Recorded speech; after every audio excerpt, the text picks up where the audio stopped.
It's time to rock and roll!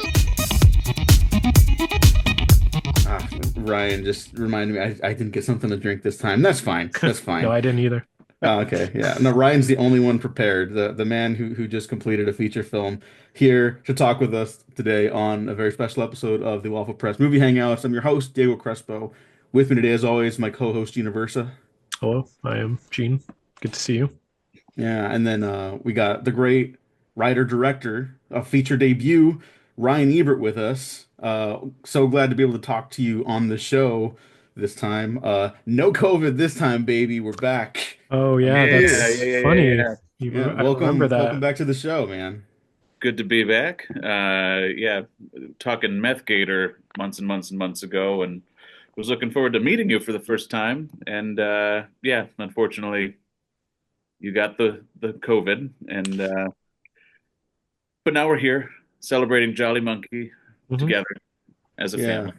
And Yeah, you know, we still got to meet at Comic-Con, which we And was we a did did. get to meet at delightful Comic-Con. start to That was that. very nice.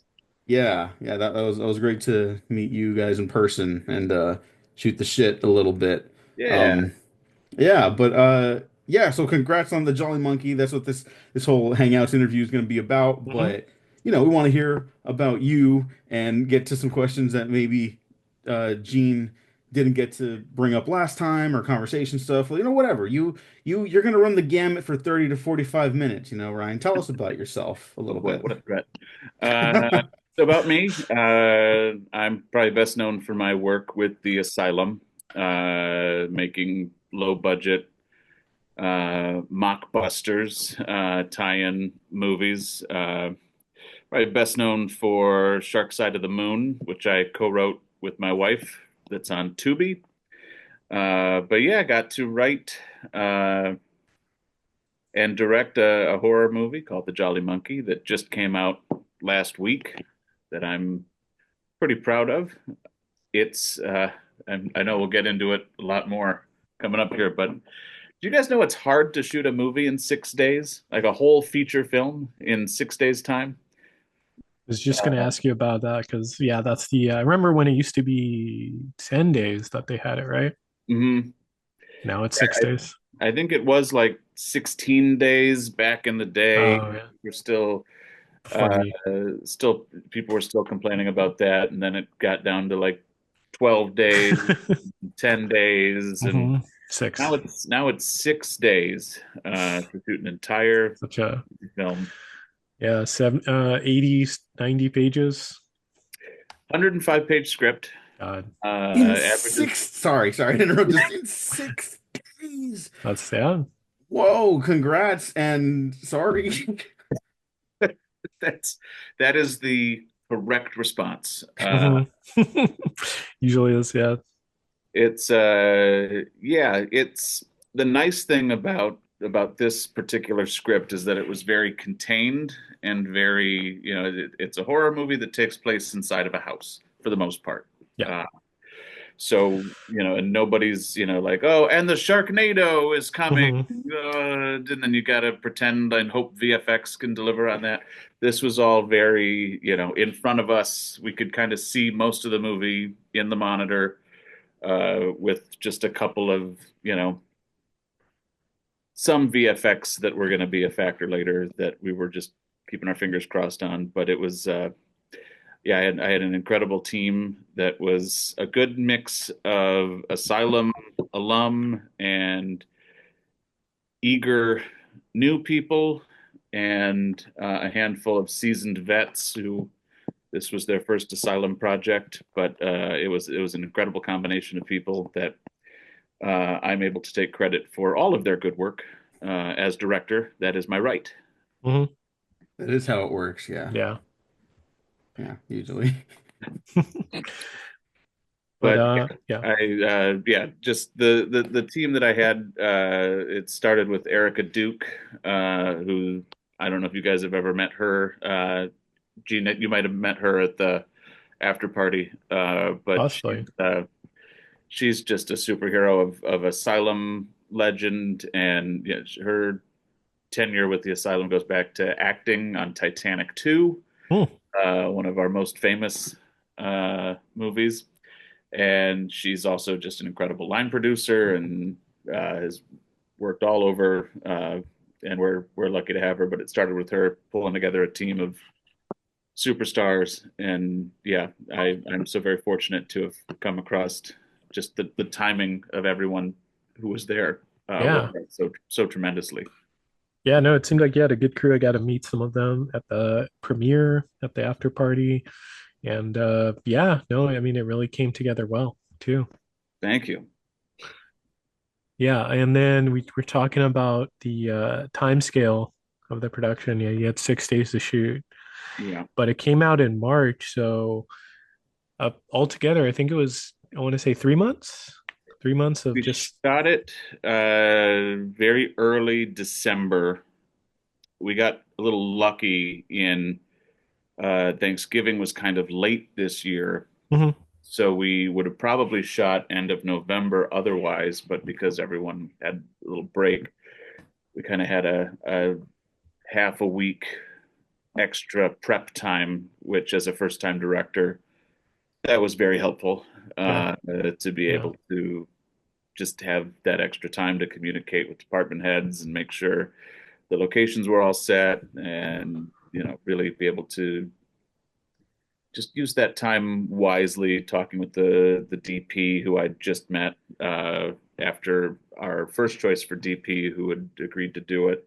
He got an offer that he couldn't refuse to do a huge commercial that just like, of course. So we had this guy thrown in at us, Camilo Godoy, and we are very lucky we got him because that dude can move and he can make a picture look good very quickly. And that's the only way you can do it at the asylum if you're going to have a Yeah. chance. Uh, so we got very lucky, but I think I started writing the script in October, maybe September. Mhm. It would have been like maybe end of September, probably October. I can't remember, but I remember like draft 3 or 4 was in November, and then we were shooting in uh, yeah, beginning of December, and we, day one was 23 and a half pages with 2 company moves. Uh, we didn't nail it that day, Mm. but it did not get harder, which we were very grateful for. Yeah. Yeah, I've been there. I mean, yeah, I used to work at that particular company, and yeah, there, some days where I think it was, I don't know if you're around, but it was for Arctic Apocalypse when Mhm. there was just like constant moving of a scene with like ice, an Right. ice chasm, and it Mhm. was just kind of the ice chasm wasn't finished, so they kept having to like push and push it. And yeah, I've been there, so I'm glad you guys didn't have any like road bumps like that. Yeah, yeah, we were very lucky that outside of that first day, it worked out so that most of it takes place. That day one was motel, and so all the exteriors, interiors of the motel was day one. It was also the entirety of the teaser, which had a whole different cast, was set 40 years in the past when the motel was functioning. So we had to go from most of the day was our principal cast in a motel that was beaten down, not in use for over a decade, worn down, dusty, torn apart. Then we had to go take an entirely different group of people 20 minutes away to shoot all of the driving stuff that they needed to do when they're driving to the motel. Meanwhile, the production design team, the art team, is cleaning up the entire motel, both the room and the office, so that it looks like it's a functioning motel. So we had to go from dilapidated to clean in an hour by the time we got back. By the time we got back, we were already in overtime, and we only get 1 hour of overtime. We're not supposed to get overtime, but they'll kind of have a little bit of wiggle room for that. So we had to shoot everything after we got back of the family getting into the motel, into the office of the motel, getting the motel room, going to their room, and all the action that takes place in there, basically in one continuous take, Jeez. with two cameras rolling. That's all we could do. And the fact that there's anything even salvageable in there is an entry level miracle. Yeah, yeah. But I would never have known. I mean, it flowed together really seamlessly, but yeah. That is, yeah, that was truly by the skin of our teeth, and that was one of the. So we shot the stuff in the lobby of the motel, and then right next door, you just go through a door, and there's the motel room that we shot in, and we're done with all the stuff in the lobby. We're moving over. We're getting actresses out of their actors and actresses out of their clothes into their pajamas and stuff. And one of the crew members sits down on one of the two beds, not remembering, because we haven't shot in here in a minute now, that the bed was on lifts so that we could actually have somebody underneath the bed to, you know, hide from what was going on. Uh, all I heard was just this horrible crunching sound as the bed just sunk down, broke the lifts, broke just like the bed itself had broken because of the weight being on it and crushing down onto the ground from a height. I was about to leave the motel room and walk into traffic and just hope that something hits me and that I don't have to worry about any of the next couple of days. But the production design team, Brad Ashton and Diego, I'm blanking on his last name right now. That just kills me. Well, he's But got a killer first name. he's got a perfect first name. After that, who cares? Yeah, If you know Diego, you're in a good space. Mhm. absolutely. uh, Brad and Diego, they like I told them it felt as if in my memory they are emerging through the door of the motel in slow motion, shirtless Baywatch style with glistening abs and power tools. And within 2 minutes, they've got the bed perfectly functional again on lifts, safe enough for not only, we had a young actress who was going to be sliding under there to hide from the horrors. But we tested it out with multiple, much larger people on top of the bed to make sure it was safe. And thankfully it was. If it weren't for them, just, I don't even know how they heard that it had happened because it all happened within like 5 seconds.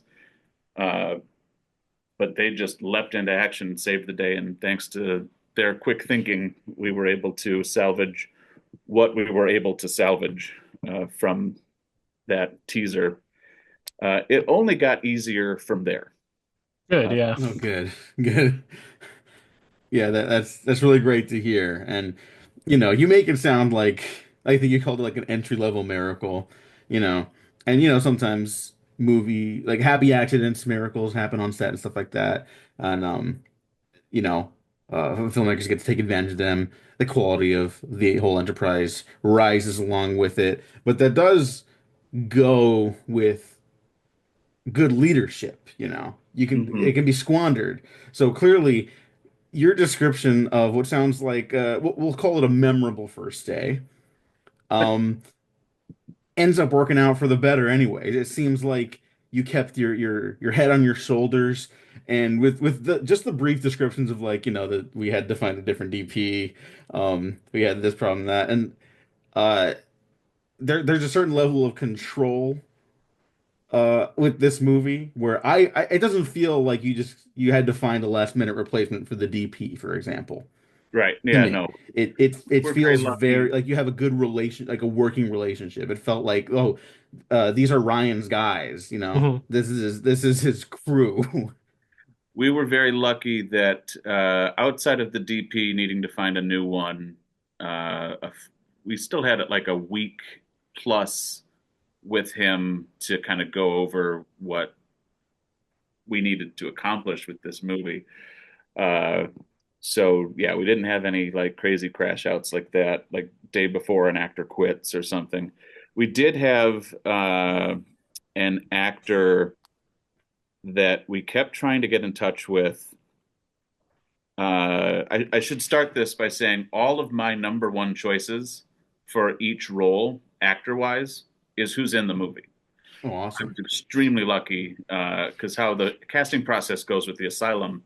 I don't know if it's the same everywhere else, but basically, as the director, I get to pick my top three of all the people who have submitted uh, Mhm. and has already been filtered through by the casting uh, person. And so I got to pick my top three, and in order. This is my number one, my number two, my number three, and for each role. And then we send it to the executives, and they look at the top three's auditions up and down, and they'll make their selects. And they're the ones that ultimately get to decide. I give them my top three for each character, and then it's with them. And there was only one role, the role of the brother, Marshall, that an executive picked somebody else, and they weren't even auditioning for that role. They auditioned for another role, but he liked the look of them in that space with the actress and with the parents. So he picked them. We tried getting in touch with them. They didn't answer Hmm. for a couple of days, and it got to a point where it's like we are doing wardrobe fittings like tomorrow. So we got finally they get back to us and they're like, "Hey, I can make this work except for one day. I have an acting class and I can't miss it. Is there any way to push the shoot?" Hmm. Good luck. Yeah. And I just wanted to be like, "You're taking the acting class to get the acting job. I think your acting teacher will be okay with you missing this class. They might even want to be an extra. Mhm. It- they'll be pretty excited that you're getting work." So we had Mhm. to pull the plug on them, and we wound up getting the actor that was my number one pick, Nyron Winter. And so he shows up. We got in touch with him. He answered very quickly. He was like, "Yeah, I can make that work. Uh, Wardrobe fittings are tomorrow, and we're starting to shoot the day after." So he gets the script and he starts preparing. He comes in the next day, find out that this is his first movie he has ever been in. He's done theater. I think he's done some shorts and stuff, but this is the first feature film. And my favorite thing is after he had gone through, he told me that, and I was like, "Well, you're in luck. This is my first, movie I'm directing. So we're in this together, bud. It's you and me, first timers." And as he was about to leave, he came back and he asked me like, "Hey, uh, do I have to bring a lunch?" And I was like, "No, we eat breakfast, but we will provide lunch for you. You don't got to worry Mhm. about that." But then turns out we're so lucky we got him because he's exceptional in the movie. Mhm. Uh, but he was also everyone was super great. All the entire cast, top to bottom, knew their lines. But for him to come in and be off book right away, having the least amount of prep time, was a remarkable credit to his talent and his commitment to the movie. Uh, and I felt very lucky to have all of my number ones across the board. Just nailed it. Oh, Yeah. that's that, Yeah. It that that's worked out. fantastic. Yeah. Like, yeah. And then just kind of touch on it briefly because there's such a short time. Is there any like, because you have such a short production schedule, anything that you do to kind of deal with directing specifically talent actors in the short amount of time you have? What I learned very quickly, because it was what was so great about this cast, outside of just the talent and commitment level from everybody, and they were all just great people. So they were really easy to talk to and listen to their feedback. But they were all different experience levels too. Some of them had, done a bunch. Tony Jensen is somebody I look to as he's a friend of mine. He's a guy that's done dozens of Asylum movies. He's been on all sides of it. He's been a unit production manager. He's starred in these movies. He's been, everywhere you can be in an Asylum movie, just about, except for I don't think he's directed. But he's somebody that I cast him specifically because I knew he could do exactly what I wanted him to do. And he was an interesting case because he took the character that I wrote and did something very different with it than I had in my head. It's kind of just a de facto, just nice Midwestern dad character, but he kind of gave him a little something extra that, if I were a totalitarian director, that's not my vision, that could have gotten a little dicey pretty quickly, but he was consistent with it and it worked. So I'm going to let him roll with that because I don't want to get in his head. Uh, there are other actors that were very, they weren't sure how this was going to look. They weren't sure how this was going to feel, and because I had written the script, and that to me is a huge advantage that I had, is, I could look at the scene and be like, oh yeah, I know exactly where they are. I know who's in what emotional state, where they're going to be shortly, what they know, what they don't know. So that was kind of my superpower, is being able to know very quickly, like, okay, we're doing scene 38. In this one, you're confused, you're angry, you're upset. Go talk to each of them and just kind of get them in the right space. And all of them were game, and all of them listened. But I think the biggest thing that I took from it was listening to the actors when they came to me with questions, and being able to, some of them are very, you don't want to give line readings as a general rule. Some people are open to it. Some people are, they get offended by it. So I try to avoid it if possible, but sometimes they'll ask me, like, what do you want exactly? And I'll give them kind of a rough line reading. They'll be like, okay, so that's the space. But generally, it's just listening to what questions they have. You tell them what they need to know for the scene, and then if they come to you with further questions, it's just knowing what the scene needs. Mm-hmm. And if they're still confused, hopefully they have the trust in you to know, to believe you when you say it just kind of needs to be like this, or you need to be, that last take.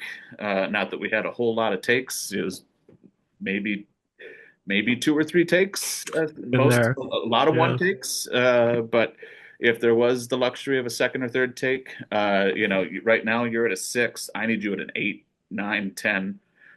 Or you're at a 7 right now. This is more of a 3. This is you're kind of not sure. You're not accusatory. Whatever it is. So it's just knowing how to listen to actors. And back when I started trying to break into entertainment, I was an actor, so I kind of know the actor's brain a little bit. I'm not a good actor, which is why I pivoted to anything else.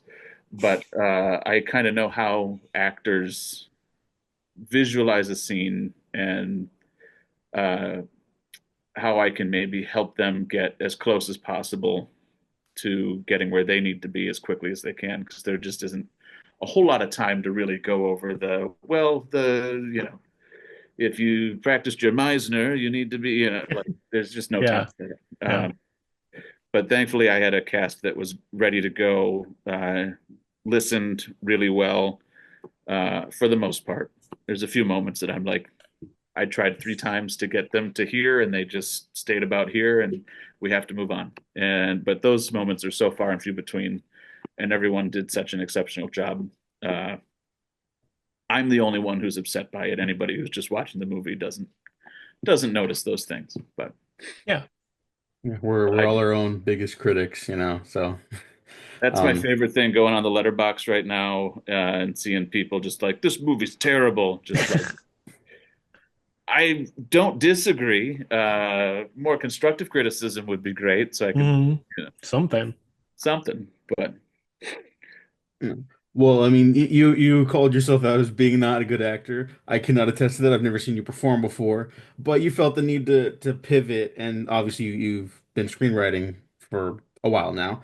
Was mhm. it always a plan to move into directing, or is it something you just found and were like, I'd like to try that? Truly, sincerely, the thought of directing when because I went to film school, I have a degree in screenwriting for television, but you have to take, editing classes, directing classes. You have to, so you kind of have some experience with a lot of different angles, and the directing stuff always kind of scared me because I'm not a DP. I don't know what a camera is. I guess it's a bunch of mirrors with some glass at the front of it. That's all I got. So that always scared me. But then, uh, Diego, I don't know if you ever got to meet him, but Gene, I know you knew him a little bit. Mhm. Glenn Campbell, the Yeah. legendary VFX, former head of VFX here at the Asylum, Hmm. Great who guy. passed away literally on day two of Location Scouts. But he was a good friend of mine. He co-directed with his partner Tammy, Shark Side of the Moon, and that's where I got to know him real well. But he's worked on Tron, Hmm. Star Trek, Dune, Spaceballs, X Files. He didn't make the telecast of the Oscars this year in memoriam section, but at the end when they have the expanded list and check the link to see everyone, he's on that list. Oh, He's awesome. yeah. But in talking with him, I've written eight of these. Jolly Monkey was the eighth produced movie I've written. I've written one or two other things that didn't wind up happening, but uh, eighth produced movie for them. And I've seen, yeah, I would give the directors my baby, and then what they would come back with often was like, how did you get that from that? And just a lot of like, and I get it. You're shooting a movie in 6 days, so it's next to impossible to, uh, you know, replicate the script exactly. But just some interpretations of things were just like, how on earth did you come to this conclusion for this scene? Uh, and so I was talking with him about like, it might be nice to actually just kind of direct one of these, but I don't know nothing about cameras. And Glenn was very quick to be like, you don't have to, you just, that's your DP. That's, if you get a DP you trust, that they'll take care of all that. Uh, all you have to do is, especially for horror, he would say horror is the easiest thing in the world to direct. You just get a bunch of teenagers, put them in the woods, get the bottle of ketchup, spray some blood on them, and have them take their clothes off. And you have a horror movie that'll sell millions. Uh, and he wasn't entirely wrong. I don't think it was not that easy, but it was a little eye-opening to have someone with such a, if you go through Glenn's IMDb, that's not even half of it. He on top of everything else, do you remember the scene in Jumanji, the original Jumanji with Robin Williams, Mhm. where the stampede is coming through and the rhino bursts through the door and slams against the wall, and he designed that. But that's not on his IMDb. So he's just been everywhere and done everything, and he's just truly one of the most tremendous people I ever had the luxury of meeting. If he is telling me you can do this, you can direct a movie, Hmm. uh, that means something more than you know. No offense to my wife, who's an incredible person, but my wife, saying like you could direct, that doesn't, feel as like, how does she know that? But having Glenn tell me a couple of times, you could do this, was the kind of inciting incident for me to think, okay, maybe I can, maybe I should give it a try. And this was a script that I felt was doable because of how contained it was. Yeah. Uh, and I'm very glad that I took the opportunity to do it. And I think it turned out, obviously there's things I wish we could have done better, but there's stuff that's way better than I would have thought possible. So Yeah. it all evens out, and I'm pretty proud of what we got. Yeah. No, definitely. And then, nice dedication to Glenn too at the very end of the credits. It was really sweet. Yeah, that was literally when I told him, uh, "Hey, I'm gonna be writing this horror movie called The Jolly Monkey." Oh, what's the monkey movie about? It's about this family that has a motel, and they go to the motel, and people have their faces cut off, and he was like, "Ew, gross! I hate that." And yeah, uh, I like I say in the tribute, I really hope that wherever he is, he hates this movie because that does mean that we were successful. Yeah. Yeah, exactly. Can you talk a little bit about the costume? Because I think when you sent me the trailer for this, I thought it was love the costume. It's very much the costume of the monkey, Jolly Monkey. Oh, you're gonna pull it up if you're watching on YouTube. It's creepy. It's like a very creepy pasta, I would say. Amazon.com. Uh, yeah, when I wrote this, I kind of had it in my head it was going to be more of a traditional monkey kind of mask, more kind of semi-realistic. But the executive was pretty adamant that it would be as close to a jolly monkey as possible, down to the pants and the vest and uh, all that stuff. So we were very lucky that on Amazon.com there were a couple of them, and this one in particular, it's from like a company that does like horror masks. Hmm. And coincidentally, I had looked into them when I first started writing the script as a possibility, but they were like way expensive. Yeah. So I was like, that's probably cost prohibitive, although it'd be cool. Then we actually get to the week where we're trying to get all this nailed down, and I go and look it up. They're half off just that week. Wow. So That's we got awesome. two. Save money. Yeah. So that was a fun little miracle. But I was very unsure of this costume because I thought it was going to look a little silly, and I was correct. It does look a little silly, but it works. Yeah. And I told the executive who made those decisions, I was like, I wasn't sure how this was all going to work with this kind of monkey costume, but I'll admit when I was wrong. Uh, this just something about it was. I think that's one of the reasons why the cast and crew were so excited to see the movie at the premiere, is because they could see what the threat was exactly, and it was creepy.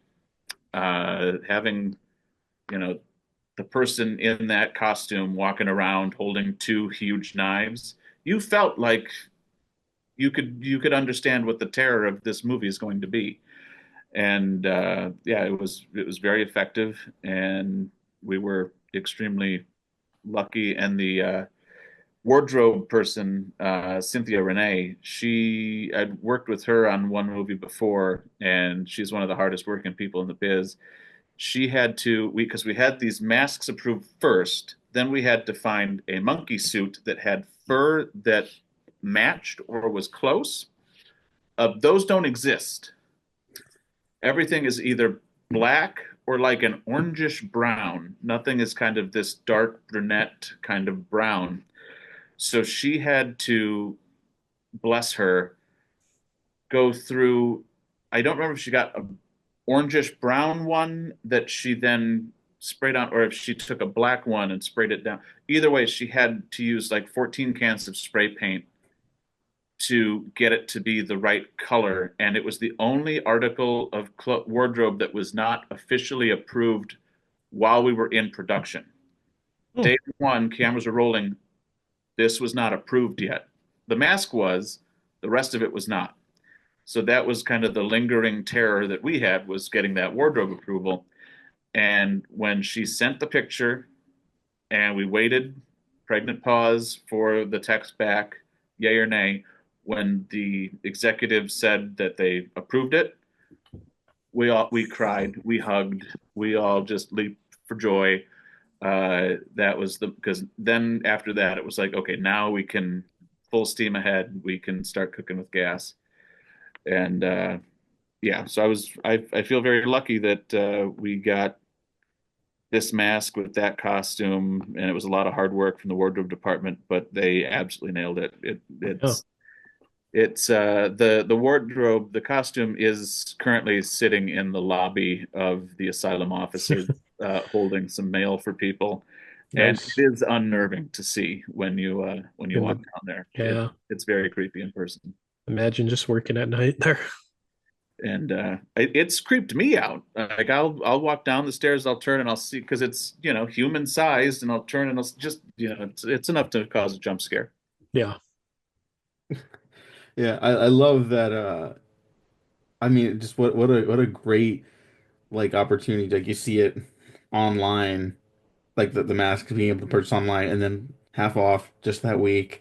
Just I guess shout out to unfortunately a lot of costume warehouses closing up. Party City is for any other filmmakers out there who want to try to make something on the cheaper end. Check out Party City while their stuff's still available. RAP. There's a lot of shit there. Take advantage of it. Come up with a story Yeah. later, I Yeah. guess. But Yeah, yeah, that's a great it's wild. example of because even if we weren't shooting this, or we weren't shooting it exactly then, if I saw that the mask was half off, I would have just bought it anyways. If you aspiring filmmakers out there, that's a great. If you see something that inspires you that you can just get now, get it. Come up with a story later. But if you don't get it now, it could disappear into the ether forever. There were only, I think, three of these masks available when we bought two of them, and I think they're gone now. So if it would have been, that was the other risk of it being half off, is they were going to sell out. So if we would have waited just another week, who knows, if they'd have been sold out, we might not have made this exact movie. Yeah, Roger Corman it up. Take what's available to you and figure out something within those confines. Yeah, I mean, we can keep going all night. I want to let Ryan go in a second. I have a final question, but Gene, do you have anything else too? Do you No, no, I want to think pop we in? covered like all the topics kind of put together for Ryan here. So Okay. yeah. Yeah. Oh, I was gonna ask Ryan, what was we'll do a little bit of spoilers, but favorite kill in the movie before we. My favorite, so I'll give you two. My favorite kill in the script was Uncle Joe, played by Tony Jensen's his kill, because that was written to be a whole lot bigger and a whole lot more gruesome.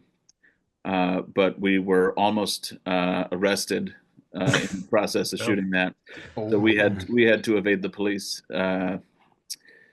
We were shooting it at a park. We were going to shoot it at the top of a hill, but while we were down at the park mounting the camera, we were like, we could just shoot it down here real quick. There's nobody here.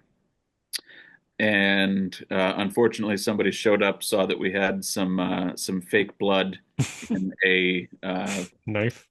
a they didn't see the knives, but they saw Okay. fake blood in a those like apparatus that you use to spray weeds. You have like a bunch of weed killer Hmm. in. Hmm. You put the pressure on, you press yeah.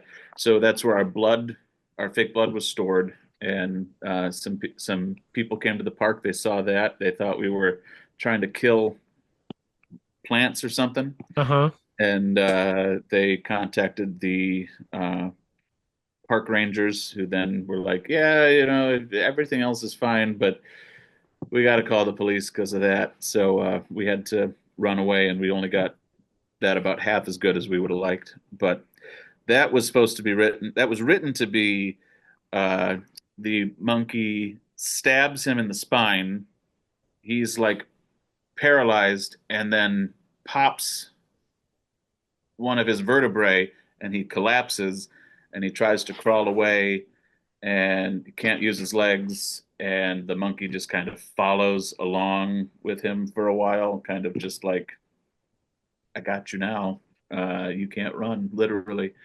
So that was supposed to be a lot more vindictive and gruesome.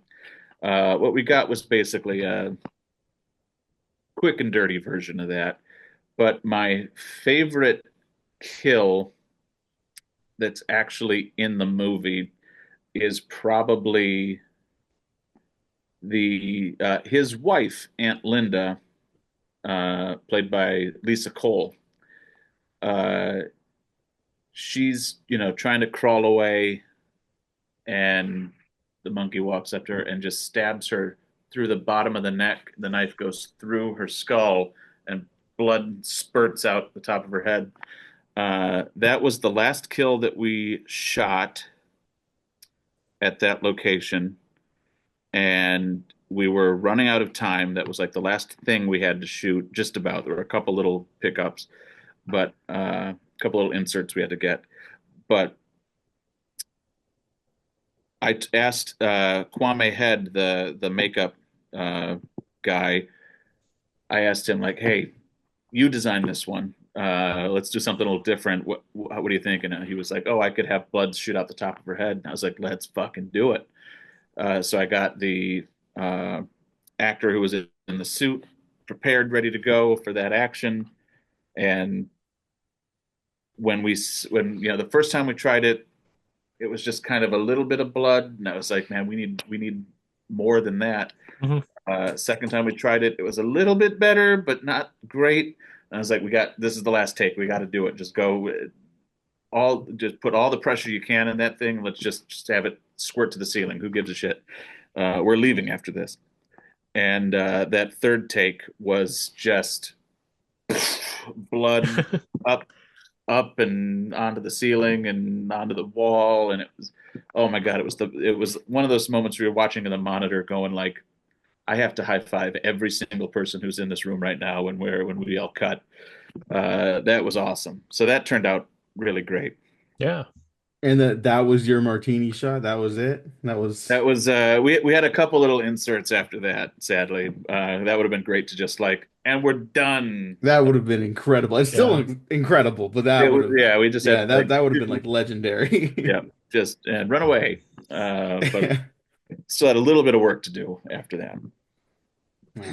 It sounds like it kind of kept you all on a pretty big high though, at least for the Yeah, that duration. gave So us that's some good. momentum to go. That was day 5 of 6, so that gave us some momentum to go into the last day, which was we thought was going to be an easier day, but that's the day the police arrived. So Sorry. that wound up complicating a couple of things, but that did give us some good momentum going into the end there. Yeah. All right, glad to hear it. Then I guess my last question is before we let you out, plans to direct other stuff in the future? Yes or no? Uh, Tentative, yes. It is an exhausting process. The actual like directing of it was honestly great. I really enjoyed the team I was with, the actors I had, the crew was incredible. The script, I really liked. It didn't get too, sometimes it's not even executives really, but it's just like sometimes you just start getting notes and things start falling apart and you just aren't feeling it anymore. But this one only had a couple of rounds of notes from anyone, so I felt like I really wrapped my head around it.